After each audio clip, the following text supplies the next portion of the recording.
Who will be next? Me?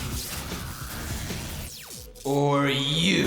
So what is Galerians, Rion, you may ask? Well, what would you get if Hot Topic sponsored a 16-year-old tweaker to make a 1-hour-long corn AMV of anime that's basically a mixture of Akira, Elfen Lied, and Dragon Ball Z? You'd get the angstiest drug-induced joyride of hatred and existentialism fused together with the smell of burning corpses and a couple of teenagers screaming at their family members. Yes, I am, Mother. Yes, Mother, I am indeed talking back.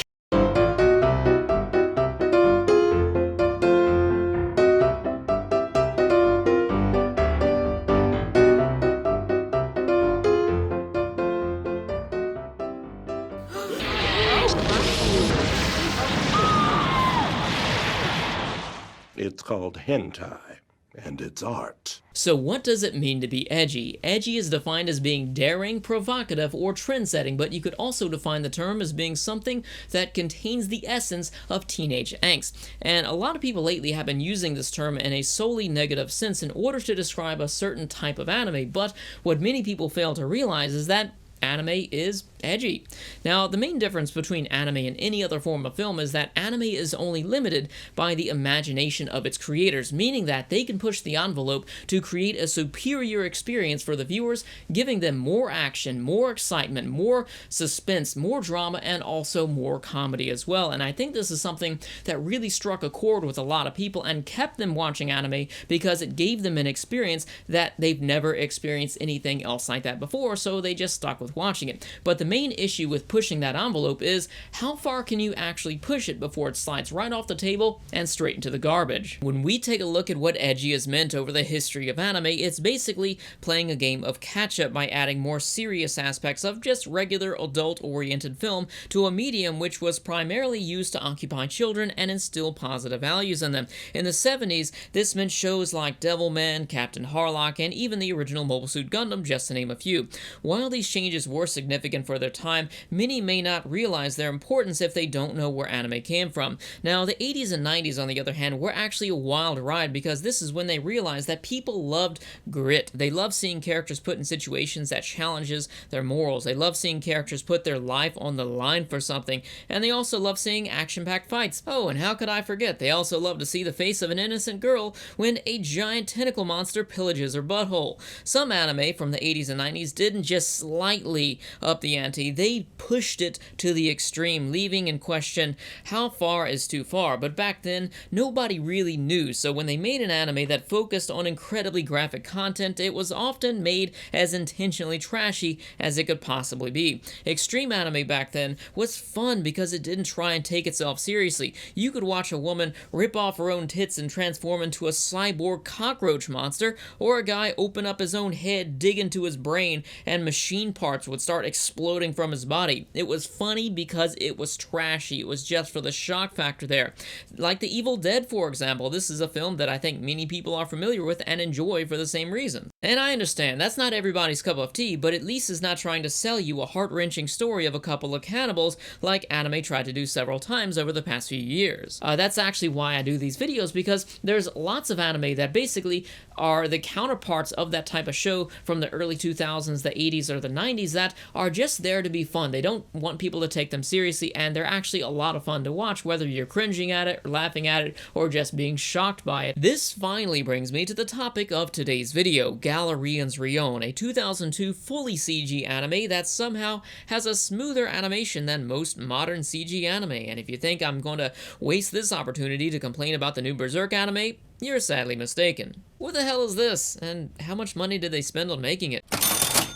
The worst trade deal ever made. If you're a gamer, then you may be wondering why the word Galerian sounds so familiar to you.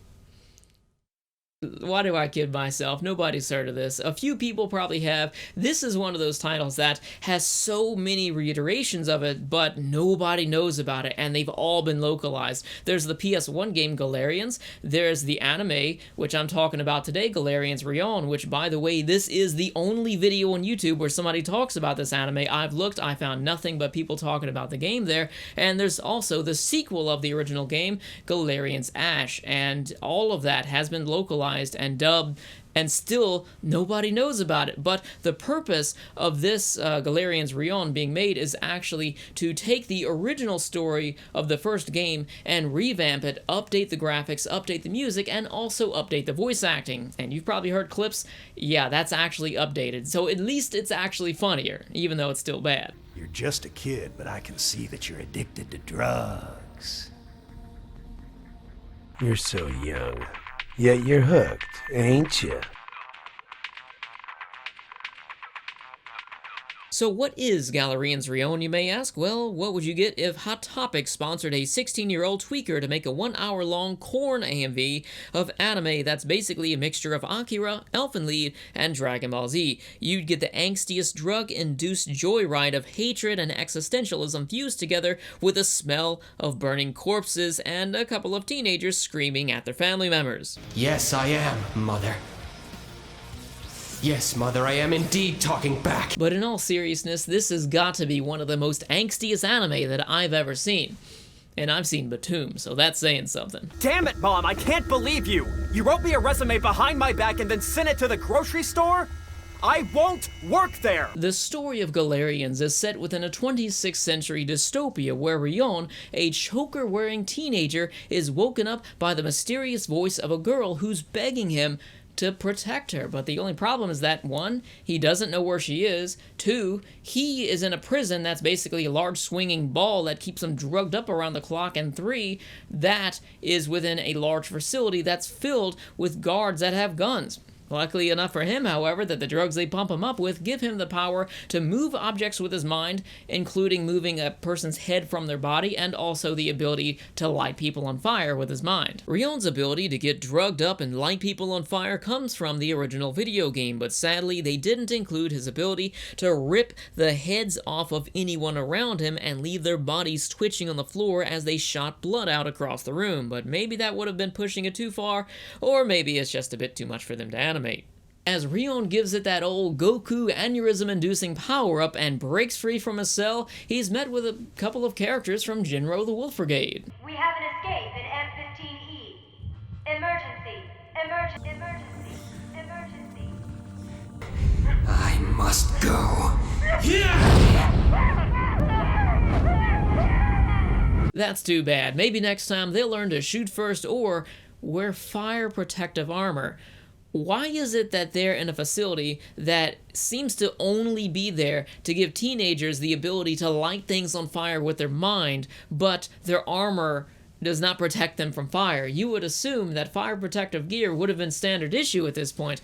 And it also makes me wonder why 5 of them surrounded Rion with all of their guns drawn, had point-blank range in his face, but nobody shot him, especially when he was on this drug-fueled murdering rampage throughout the facility.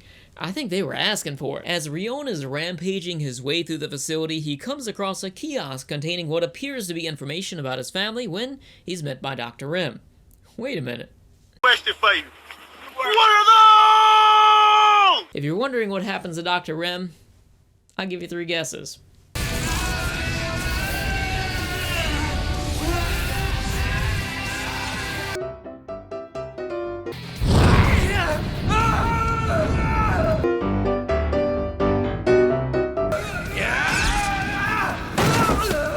I guess Rion didn't like his taste in shoes. Now, up until this point, the story seems pretty straightforward, but this is actually where it all starts getting weird, with the introduction of some of the other Galerians here, starting with Birdman. My name is Birdman. Yes, that's right, his name is Birdman. Birdman.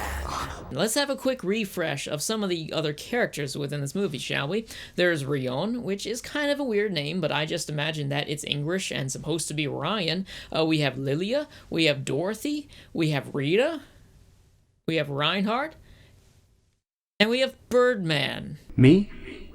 Why, I'm the Birdman. Stop playing with my fucking name.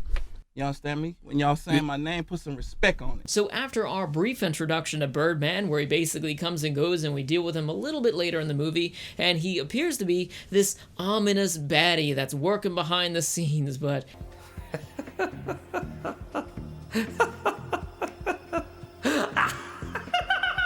His name is Birdman. I mean, come on. But we see that Rion escapes the facility and he hunts down this house that he believes that he grew up in because he found this in a kiosk in the facility. So this is actually where the plot begins to thicken, because Rion starts using his psychic abilities to have flashbacks within this house in order to gain his memories back, because in the beginning of the movie, he started off with amnesia. Unfortunately for Rion, these flashbacks come with downsides, such as finding his dead mom in a refrigerator with a watch shoved in her mouth. You know what time it is? Now, in a way, his psychic abilities, of course, are a very convenient plot device that allow him to progress the story by gaining all of his memories back, because he didn't have them in the beginning. But actually, in the video game, they're a pretty substantial and important part of the game, because you would use your psychic abilities to go up to various parts of puzzles, and you would use them in order to gain clues in order to complete the clues. So it's pretty interesting how they use this mechanic for puzzles and also telling the story, even though the story is not that great. Thankfully, this movie is more than Rion just going around mentally deep-frying generic baddies, because that would get old pretty quickly here. Now, the introduction of the Galerians actually make the movie a bit more entertaining, because, I'll just say it, the Galerians are batshit crazy. Don't just hang around bothering me. Go and play by yourself. Unfortunately for the anime, though, all of the fights feel like one-trick ponies, and this all boils down to how the video game works, because in the video game, there's a drug system, and I played the game probably 2-3 hours, probably got about halfway through because it's only about 4 hours long, and there's 4 drugs that I saw there. There's one that gives you the ability to move things with your mind, there's another that gives you the ability to set things on fire, which is your pyrokinesis, you have one, of course, that gives you HP, and there's also one that controls this meter, which I like to call your stress gauge, because once it goes all the way up and you try and use your powers, you go into this explosive rampage and you can't control your powers. It's like all the way on, and everybody around you has their heads fly off their shoulders in this bloody mess, or it just gets set on fire. And if you don't use that, then you will actually die, because your health is constantly depleting this way. And that actually created this level of strategy in the game, because the drugs were in a limited supply. You had to find them around, and also certain enemies would require that you use certain drugs in order to beat them. But when it came to the anime, it's mostly people with 1 or 2 auras that are just screaming at each other, and things around them are exploding.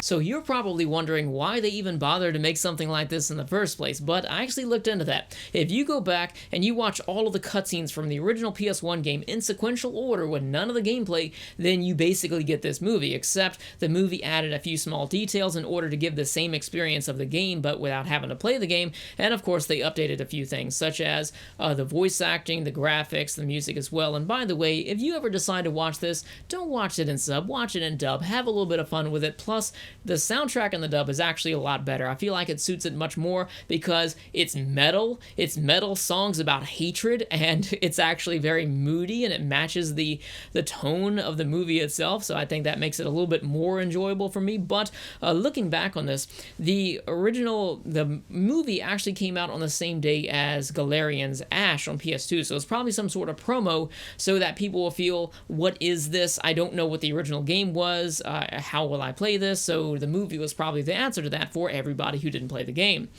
which is probably a lot of people. Now, this is where I find a large divide between my interest and maybe the otaku culture in Japan, or maybe the Japanese mindset, I don't know. I know there's all sorts of unnecessary remakes and sequels and stuff that come out all the time, but I feel like anime really does crank it up to 11 here, because I see this all the time. It's like every single week when I do the news, some anime that nobody talks about, nobody cares about, is getting a sequel or a remake or a live-action movie, whether it be an actual movie or a drama or a stage play or something. There's one of those at least every week of stuff that nobody even talks about anymore.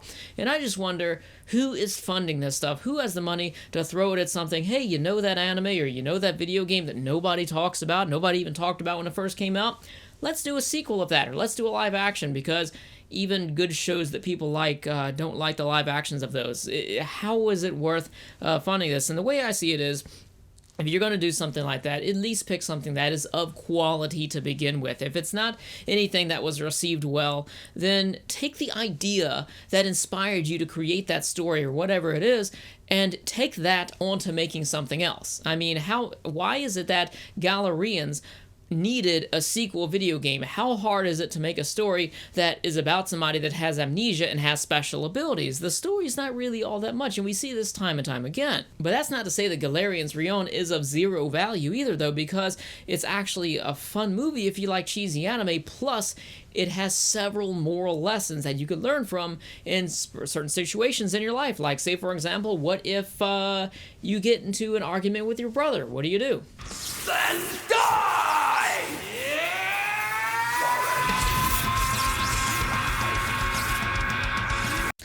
You know, maybe that's not the best example. Boys will be boys after all. What about if you get into an argument with your sister?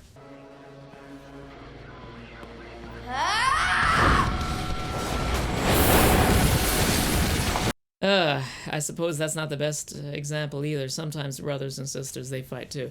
What about your mom? You surely wouldn't get such a terrible tone with your mom, would you? Yes, I am, Mother.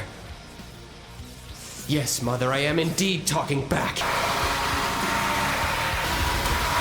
You know, this is not really helping the case. I'm trying to sell the anime to you guys right here. How about this? Can you guys just please hug it up as a family and show how you get through these adversities that you deal with? Just hug it out.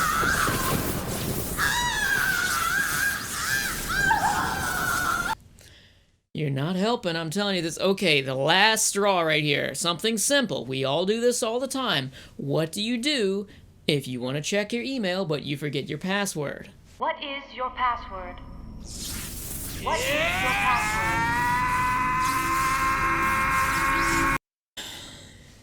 You know, I've been thinking maybe teenage anime is just not this bastion of morality that I expected it to be.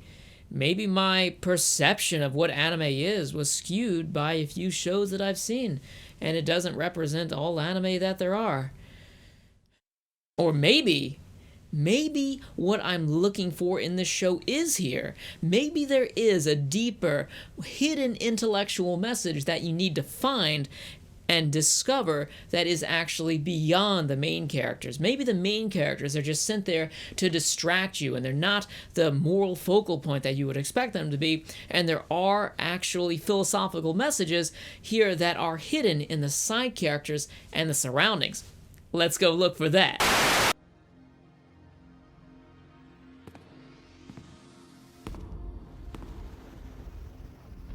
How'd you get in here?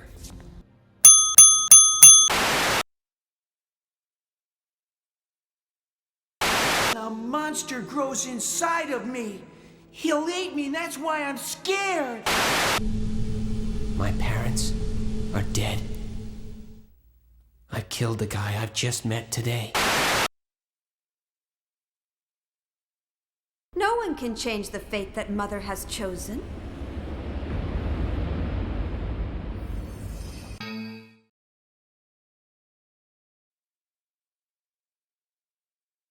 Fuck it. I'm done. Later.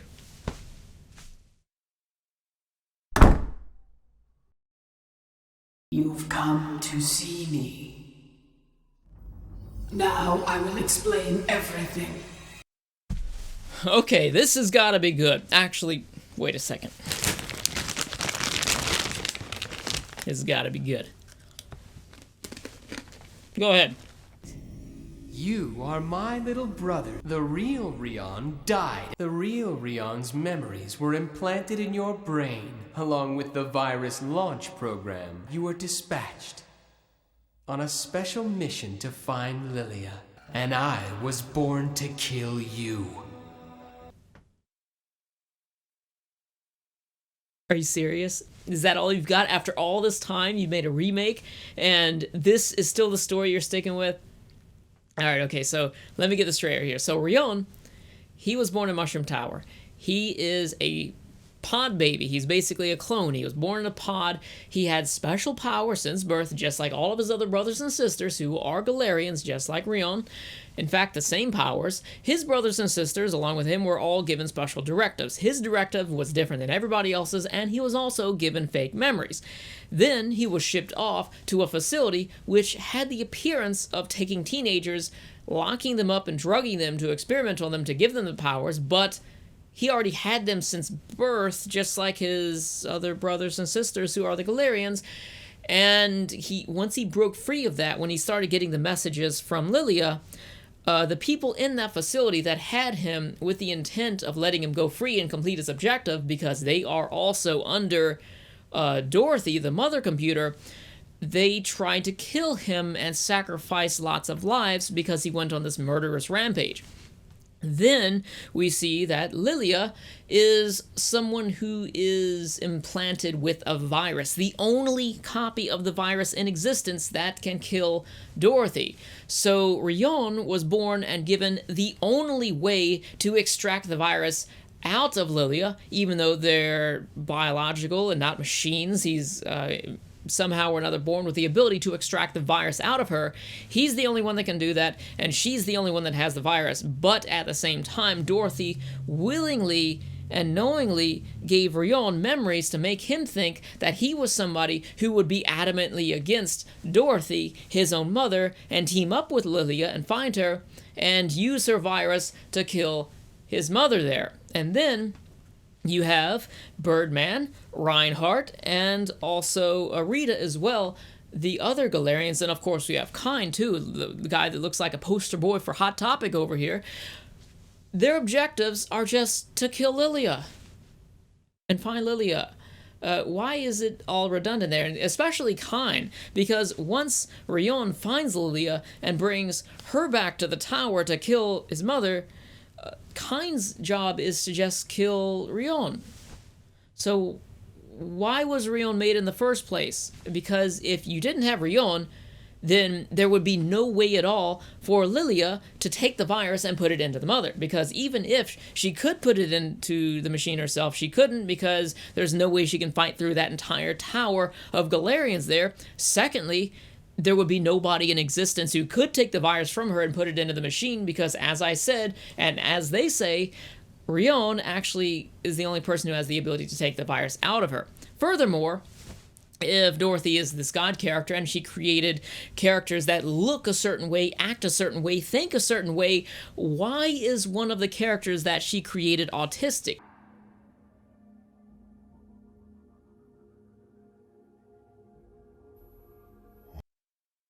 That's enough of that, you know. Criticizing the story and pointing out how it makes no sense is like beating a dead horse at this point, because nobody's expecting any little nuggets of quality out of this. Let's just get it over with, because we're close to the end. I mean, it can't get any worse now, can it? Can it? I produced you. I am your god. Now obey your mother.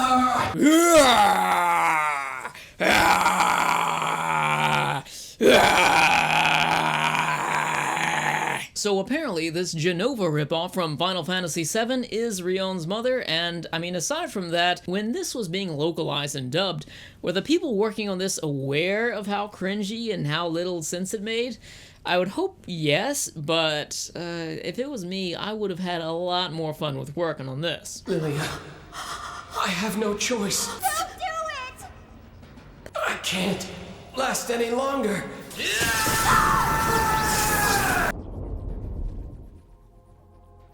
What? A man's gotta enjoy the simple pleasures in life, which include this.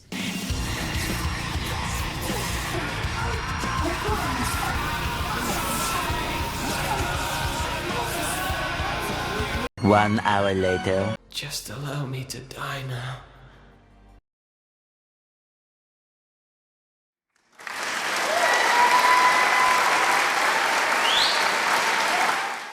Finally, it is over. It is done. Thank you all for watching.